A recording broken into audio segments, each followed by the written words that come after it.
Earthing ऐसी प्रक्रिया जिसमें विद्युत धारा को निम्न प्रतिरोधी मार्ग द्वारा भूमि में प्रवाहित किया जाता है, उसे अर्थिंग कहते हैं। इस विधि में परिपथ के शॉर्ट होने पर उससे प्रवाहित शॉर्ट सर्किट धारा को एक इलेक्ट्रोड की सहायता से भूमि में आसानी से प्रवाहित किया जा सकता है। भूमि का वोल्टेज शून्य माना जाता है, इसलिए किसी वैद्युतिक साधन को भूमि से जोड़ देने पर इसका वोल्टेज भी शून्य हो जाता है। अर्थिंग विधि से इलेक्ट्रोड का वोल्टेज शून्य हो जाता है तथा इससे संपर्क में आने वाले सभी विद्युतीय साधनों का वोल्टेज भी शून्य हो जाता है। मनुष्य के शरीर पर एसी अथवा डीसी का प्रभाव इलेक्ट्रिक शॉक के रूप में होता है। हाथ या पैरों के नमी युक्त होने पर इलेक्ट्रिक शॉक ज़्यादा प्रभावी होता है। कम वोल्टेज पर डीसी की तुलना में एसी से अधिक भयानक शॉक लगता है। अतः इलेक्ट्रिक तार के द्वारा भूमि के शून्य विभव से किसी भी उपकरण को जोड़ा जाता है, जिससे मनुष्य के जीवन व मशीनों को खराब होने से बचाया जा सकता है। Importance of earthing. विद्युत के झटकों से या खतरों से सुरक्षा हेतु अर्थिंग की आवश्यकता पड़ती है। इसके अतिरिक्त अर्थिंग का कार्य न्यूट्रल तार को भू-विभव पर बनाए रखने का भी होता है। भारतीय विद्युत नियम 1956 के 32, 51, 61, 62, 67, 69, 88 और 90 उपनियम के लिए प्रभावी हैं। Need of earthing. लाइन का विभव सदैव स्थिर रहना चाहिए। उसे स्थिर रखने के लिए अर्थिंग की जाती है, जिसमें अल्टरनेटर व परिणामित्र के न्यूट्रल टर्मिनल को अर्थ किया जाता है। जब कभी बड़ी बड़ी बिल्डिंगों को आसमानी विद्युत से बचाना हो, वहाँ तड़ित चालक प्रयोग किए जाते हैं, जिससे आसमानी विद्युत को अर्थ किया जाता है। ओवरहेड लाइन से विद्युत मशीनों आदि को आसमानी विद्युत से बचाने के लिए अर्थिंग करते हैं। टेलीग्राफी में अर्थ को रिटर्न वायर के रूप में प्रयोग किया जाता है। संस्थान के सभी उपकरणों के धातु भाग पर विद्युत क्षरण होने पर यदि कोई व्यक्ति उपकरण को छुएगा तो उसे विद्युत झटका लगने का खतरा बना रहेगा। अतः विद्युत झटका न लगे, जीवन का बचाव हो, इसके लिए भूसंपर्कन आदि आवश्यक है। देखिए, one phase secondary distribution transformer, live wire, neutral wire, fault current passes through the human body. Electrical equipment.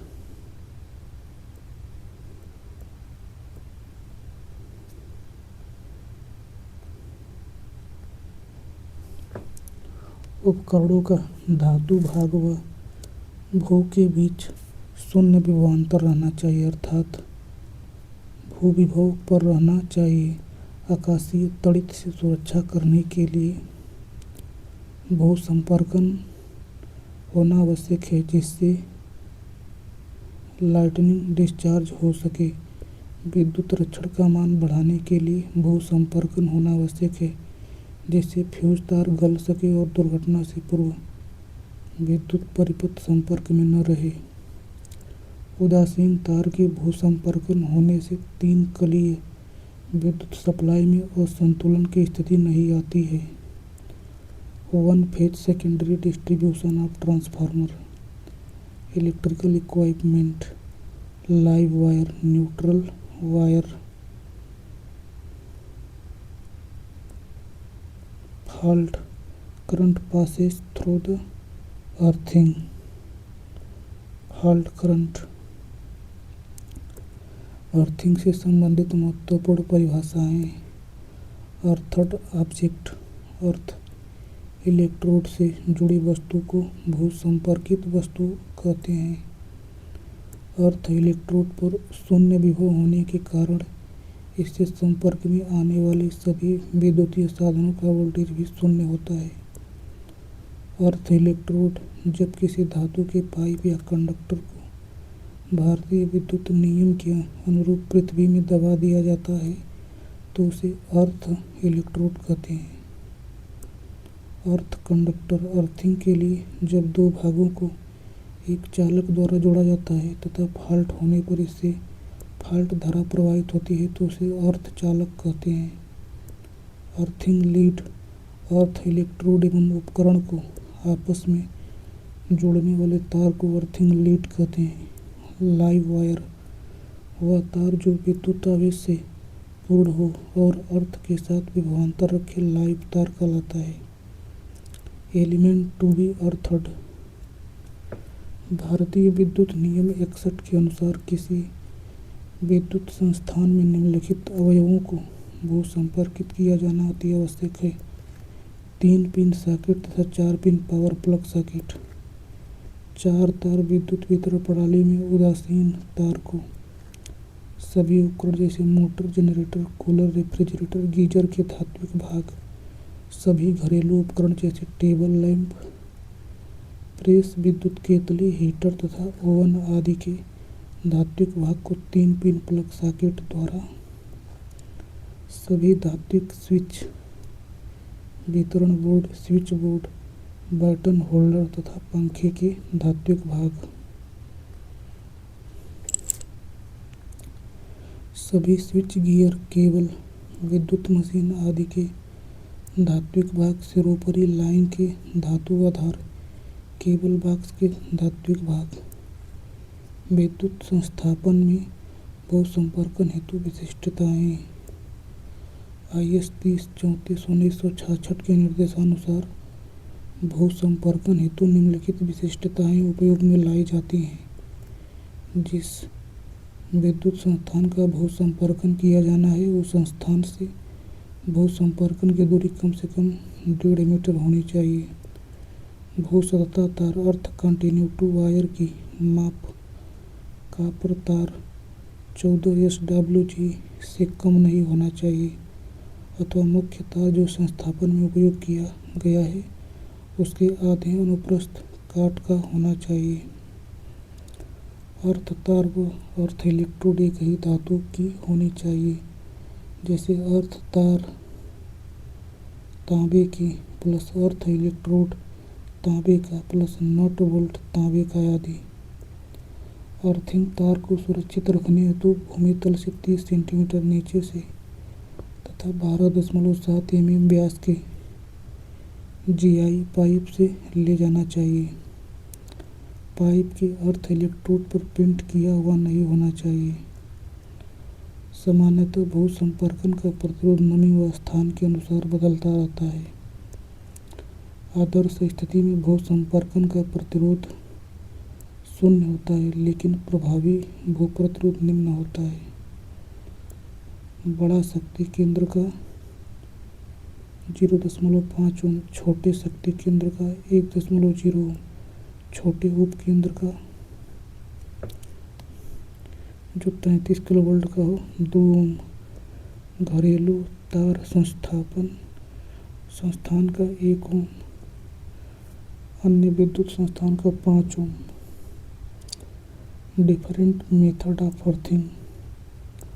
अर्थ स्थापित करने की सामान्य विधियां निम्न प्रकार हैं। पहला प्लेट अर्थिंग, दूसरा पाइप अर्थिंग, तीसरा रॉड अर्थिंग, चौथा तार व स्ट्रिप अर्थिंग, पांचवा coil earthing. Plate earthing plate की सहायता से की गई अर्थिंग प्लेट अर्थिंग कहलाती है। यह अर्थिंग सरल व विश्वसनीय होती है। इस विधि में भूमि में लगभग 2 से 2.5 मीटर या जहाँ तक नमी प्राप्त हो गड्ढा किया जाता है। गड्ढे में थोड़ा नमक व कोयला रखकर प्लेट रख दी जाती है। उसके ऊपर थोड़ा नमक, कोयला तथा पानी डाल दिया जाता है।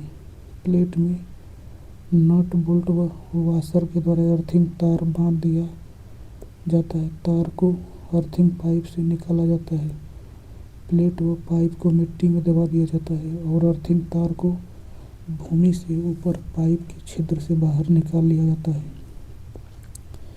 प्लेट अर्थिंग में 60 सेंटीमीटर बड़े 60 सेंटीमीटर बड़े 3.18 mm की तांबे की प्लेट एवं 60x60x6.35 mm की GI प्लेट को इलेक्ट्रोड के रूप में प्रयोग करते हैं।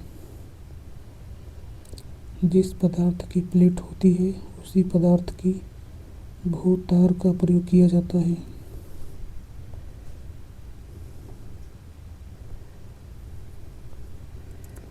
भूतार को यांत्रिक क्षति से बचाने के लिए 12.7 सेंटीमीटर पाइप के अंदर से ले जाया जाता है।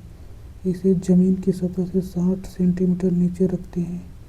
19 सेंटीमीटर GI पाइप का एक सिरा प्लेट से कस देते हैं तथा दूसरे सिरे के ऊपर 30x30 सेंटीमीटर की ढक्कन युक्त सीमेंट का कंक्रीट की टंकी बनाई जाती है। इस टंकी के द्वारा समय समय पर पानी डाला जाता है जो प्लेट के चारों तरफ नमी बनाए रखता है। Cast iron cover funnel covered with wire mesh 30 centimetre 30 centimetre 60 centimetre 19.5 mm dia 3 metre.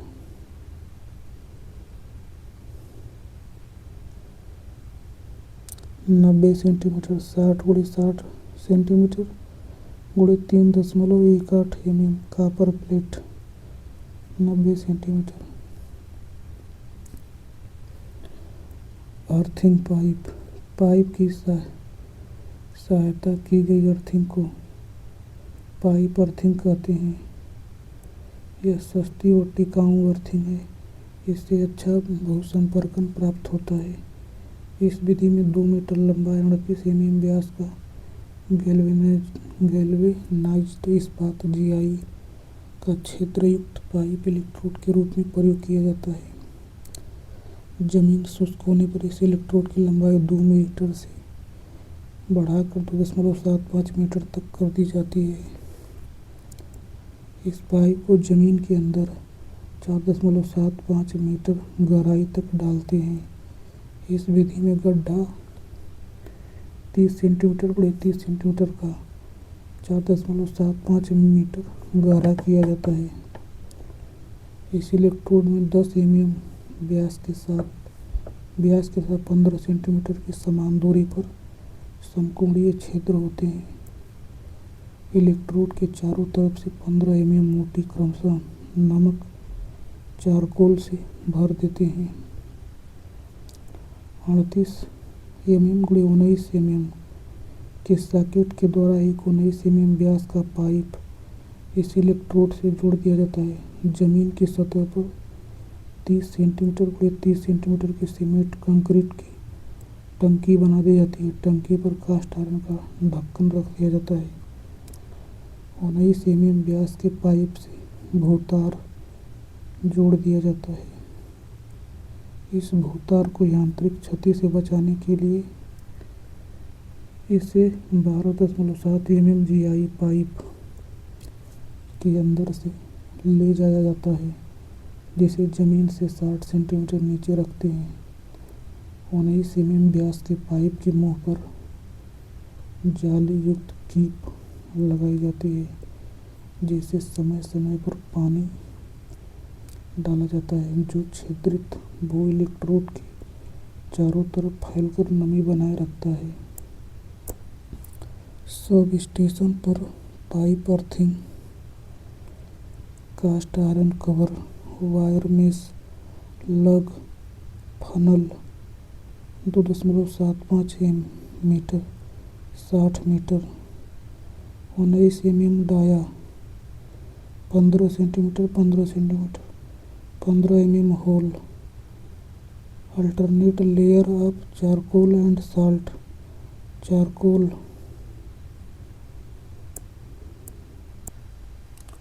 Rod earthing.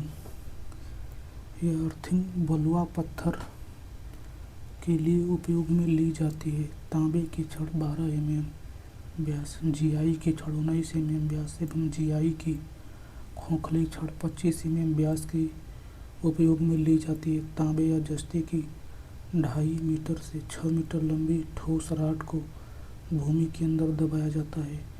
यह रॉड नीचे से नुकीली होती है। इसी रॉड को हथौड़े से ठोककर गाड़ा जाता है। एक रॉड के लगने के बाद उसके ऊपर अन्य रॉड सॉकेट के द्वारा लगाकर गाड़ दी जाती है। इस प्रकार रॉड की काफ़ी लंबाई भूमि के अंदर चली जाती है। यह रॉड जितनी गहराई तक होगी उतना ही अर्थ प्रतिरोध कम होगा। यह अधिक गहराई तक लगाए जाने के कारण इसमें नमक व कोयला भी प्रयोग नहीं किया जाता है। यह विधि सस्ती और कम समय में लगाई जाने वाली होती है। इसके ऊपर से ही अर्थ तार क्लैंप द्वारा बांधा जाता है। चट्टानी भूमि में यह विधि प्रयोग नहीं की जा सकती है।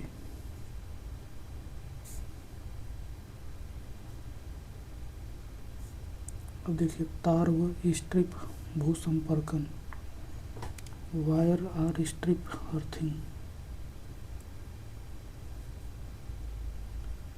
तार व स्ट्रिप भूसंपर्कन पथरीली राकी मिट्टी में उपयोग की जाती है, क्योंकि यहाँ पर गड्ढा खोदना कठिन होता है। भूसंपर्कन 5 मीटर से कम नहीं होनी चाहिए।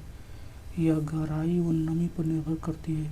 सामान्यतः गहराई 8 से 15 मीटर तक रखी जाती है।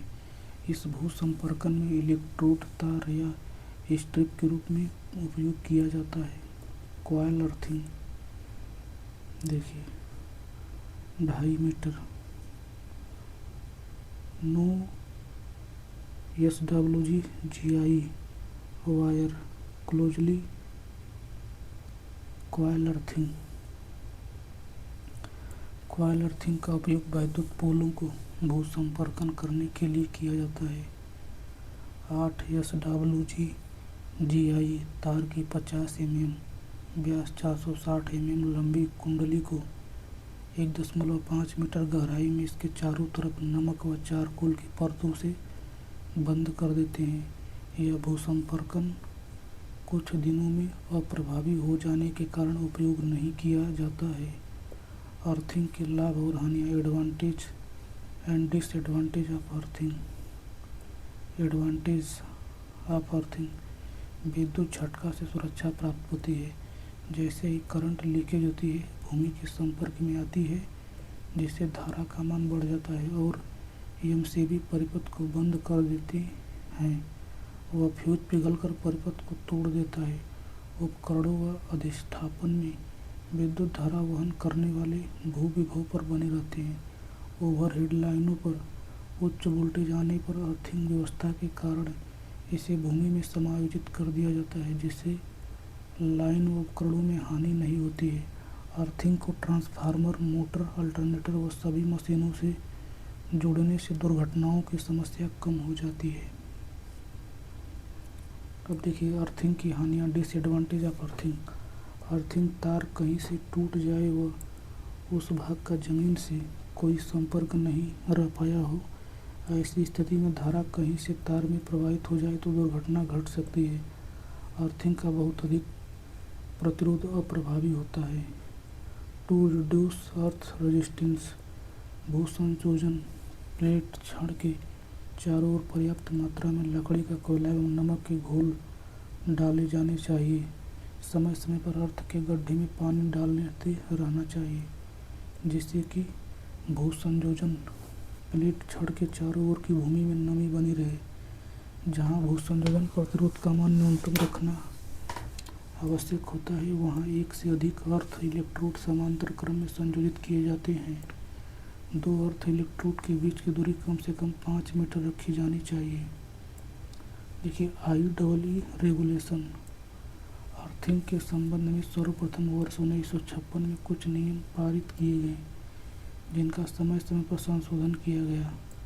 वर्तमान में भारतीय विद्युत नियम IEEE नियम 32 से नियम 90 तक विद्युत प्रणाली एवं अर्थिंग उपकरणों की सुरक्षा के लिए मुख्य रूप से प्रभावी है। ये नियम निम्नलिखित हैं।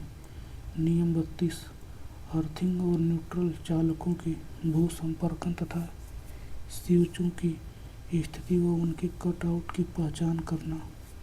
यह नियम वहाँ लागू होगा जहाँ एक 2 तार प्रणाली का भूसंपर्कित चालक है अथवा एक बहुतार प्रणाली का भूसंपर्कित उदासीन चालक है। नियम 33 सभी विद्युत उपभोक्ता को अपने भवन में विद्युत वायरिंग के प्रारंभिक बिंदु के निकट एक अर्थ स्थापित करना होगा। यह अर्थ सप्लाई लाइन के अर्थ में तार से संयोजित किया जाना चाहिए। नियम 51 मध्यम, उच्च या अति उच्च वोल्टेज संस्थापन हेतु प्रभावी प्रावधान सभी प्रकार के धात्विक कार्यों जो कि संस्थापन से संबंधित होते हैं, जिन्हें चालक की भांति कार्य करने के लिए डिजाइन किया गया है, यदि निरीक्षक आवश्यक समझता है तो उन्हें अर्थ से संयोजित किया जाना चाहिए। नियम 61 यह नियम 125 वोल्ट से अधिक की वैद्युतिक स्थापन पर लागू होंगे। प्रत्येक विद्युत उत्पादन तथा वितरण स्टेशनों पर कम से कम अर्थ स्थापित किए जाने चाहिए, कम से कम 2। सभी जनित्र, मोटर, ट्रांसफार्मर आदि अस्थायी अथवा सचल प्रकार के उपकरणों को कम से कम 2 पृथक स्थानों पर अर्थ किया जाना चाहिए।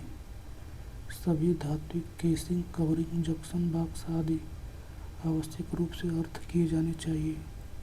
नई वैद्युतिक स्थापना को सप्लाई लाइन से पूर्व अर्थ के वैद्युतिक प्रतिरोध का परीक्षण किया जाना चाहिए। प्रत्येक 2 वर्ष में कम से कम एक बार शुष्क मौसम में अर्थ का वैद्युतिक प्रतिरोध परीक्षण किया जाना चाहिए। प्रत्येक वायरिंग में अर्थिंग के लिए प्रयुक्त चालक तार का कुल प्रतिरोध 1 ओम से अधिक नहीं होना चाहिए।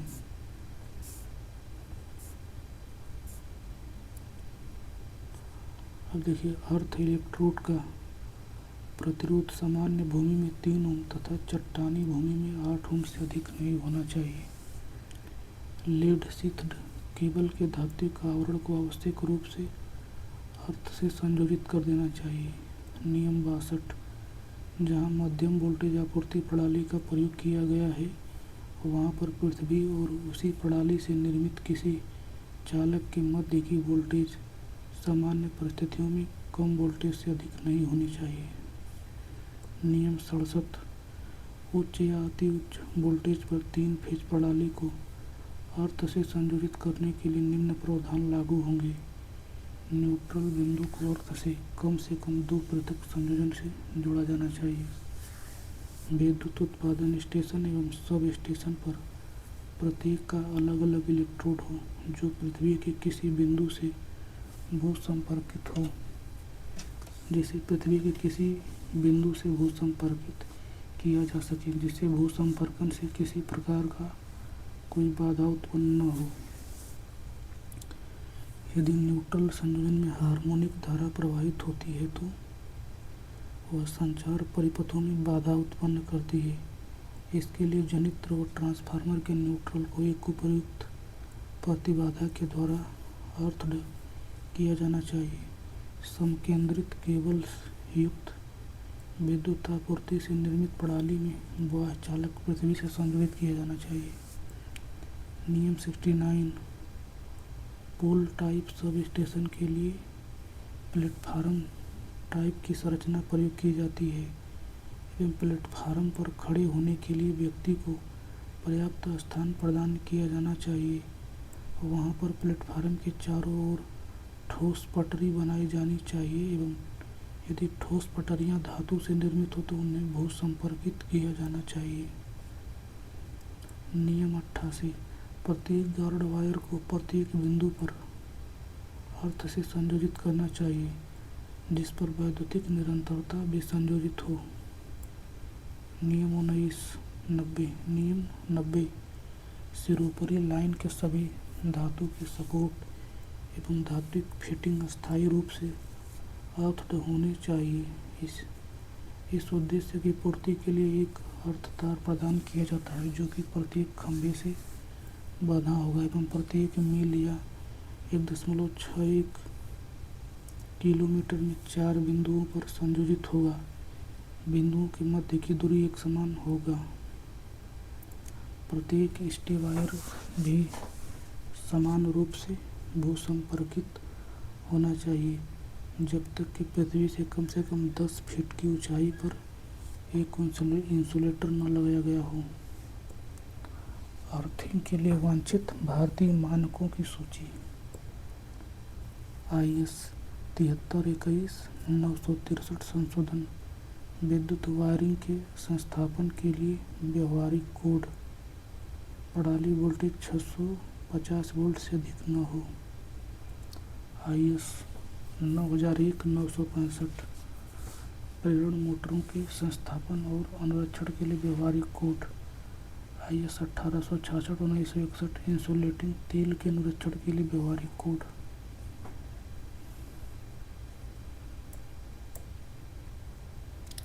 IS 1886 1967 ट्रांसफार्मर के संस्थापन और अनुरक्षण के लिए व्यवहारिक कोड। IS 2026 भाग 1 पावर ट्रांसफार्मर भाग 1 सामान्य। IS 2026 भाग XI 1969 विद्युत तकनीकी में प्रयुक्त आरेखीय प्रतीक भाग 11 भवनों में वैद्युतिक संस्थापन। IS 2274 1963 विद्युत वायरिंग संस्थापन के लिए व्यवहारिक कोड। प्रणाली वोल्टेज 650 वोल्ट से अधिक। IS 2309 1969 आकाशीय बिजली से भवनों की सुरक्षा के लिए व्यवहारिक कोड। IS 2516 भाग 1 और 2 सेक्शन 1 1963 प्रत्यावर्ती धारा सर्किट ब्रेकर भाग 1 और 2 आवश्यकताएं और परीक्षण अनुभाग 1000 वोल्ट AC अथवा 1200 वोल्ट DC से कम वोल्टेज। IS 2516 भाग 1 भाग 2 1963 प्रत्यावर्ती धारा सर्किट ब्रेकर भाग 1 आवश्यकताएं अनुभाग 2 वोल्टेज परास 1000 से 11000 वोल्ट। IS 2516 भाग 1 अनुभाग 3 1973 प्रत्यावर्ती धारा सर्किट ब्रेकर भाग 1 प्रत्यावर्ती धारा सर्किट ब्रेकर भाग 1 आवश्यकताएं अनुभाग 3 11 किलो वोल्ट से अधिक वोल्टेज।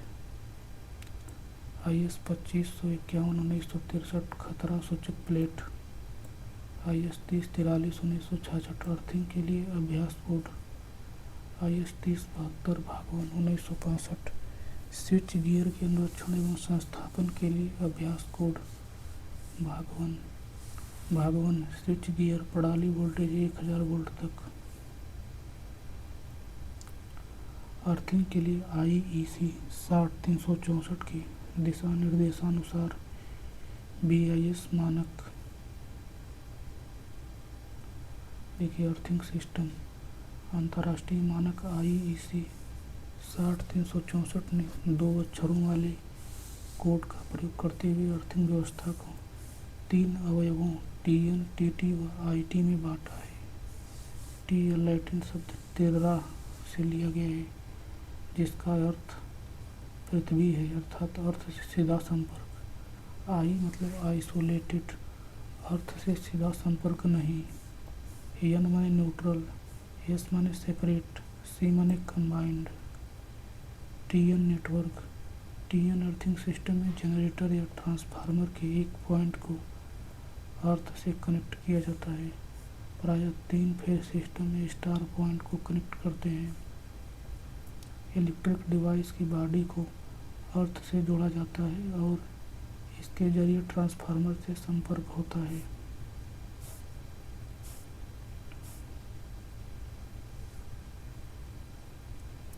देखिए जनरेटर और ट्रांसफार्मर अर्थ L1 L2 L3 N PE consumer. अब देखिए कंज्यूमर के इलेक्ट्रिकल इंस्टॉलेशन के खुले हुए मेटालिक भाग को कनेक्ट करने वाले कंडक्टर को प्रोटेक्टिव अर्थ कहा जाता है। कंडक्टर जो स्टार पॉइंट को 3 फेज सिस्टम से कनेक्ट करता है या रिटर्न करंट को सिंगल फेज सिस्टम में ले जाता है न्यूट्रल कहलाता है। TN सिस्टम को आगे 3 विभिन्न भागों में बांटा गया है। TNS, PE तथा M 2 अलग अलग कंडक्टर होते हैं जो केवल निकट के पावर स्रोत से एक साथ जोड़े जाते हैं। यूरोप में अधिकतर रिहायशी व औद्योगिक इलेक्ट्रिकल सिस्टम में यह व्यवस्था स्टैंडर्ड है। देखिए, generator transformer L1, L2, L3 neutral, PE अर्थ कंज्यूमर, TNC PEN संयुक्त कंडक्टर PE तथा N कंडक्टर दोनों का काम करता है, लेकिन इसका उपयोग कम होता है। जनरेटर और transformer L1, L2, L3 PEN consumer earth PNCS system के भाग में संयुक्त PEN कंडक्टर का प्रयोग होता है, जो कि किसी बिंदु पर PE तथा N लाइन में बट जाता है। वह संयुक्त पेन कंडक्टर मुश्किल से भवन के प्रवेश पॉइंट व सब स्टेशन के बीच प्राप्त होता है व सर्विस हेड पर ये अलग अलग प्राप्त होते हैं। यूके में इस सिस्टम को प्रोटेक्टिव मल्टीपल अर्थिंग व ऑस्ट्रेलिया व न्यूजीलैंड में इसे मल्टीपल अर्थ न्यूट्रल मेन भी कहा जाता है। एक ही ट्रांसफार्मर से TNS व TNCS दोनों सप्लाई को प्राप्त करना संभव है। Source of energy, source earth combined protective and neutral conductor PEN L1, L2, L3 PEN exposed conductive parts consumer installation. देखिए, TT network, TT earthing system में कंज्यूमर के प्रोटेक्टिव अर्थ कनेक्शन को लोकल कनेक्शन अर्थात local connection द्वारा earth को उपलब्ध कराया जाता है। यह जनरेटर में किसी प्रकार के अर्थ कनेक्शन से स्वतंत्र होता है। TT अर्थिंग सिस्टम का मुख्य लाभ यह है कि यह संपर्कित उपकरण से न्यूट्रल तार के जरिए आने वाली उच्च व निम्न आवृत्ति के लिए स्पष्ट होता है। विशिष्ट अनुप्रयोगों जैसे टेली कम्युनिकेशन साइट जिसे इंटरफेरेंस फ्री अर्थिंग से फायदा मिलता है के लिए TT को हमेशा प्राथमिकता दी जाती है। साथ ही TT में भंजित न्यूट्रल का कोई खतरा नहीं होता है। जिन स्थानों में पावर को डिस्ट्रीब्यूट किया जाता है वहाँ ओवरहेड व TT का प्रयोग किया जाता है। जापान के उद्योग जगत में TT अर्थिंग सिस्टम को RCD यूनिट के साथ प्रयुक्त किया जाता है।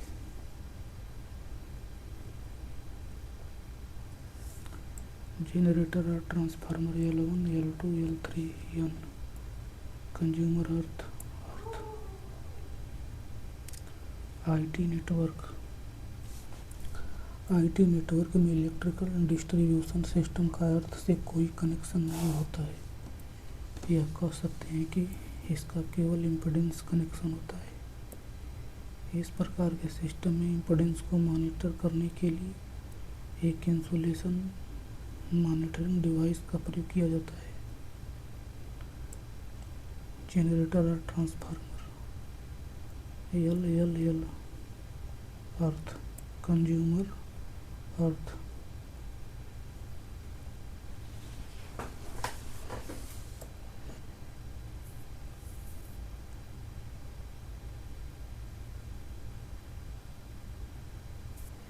विभिन्न नेटवर्कों के मध्य तुलना, पॉलीफेज RYBN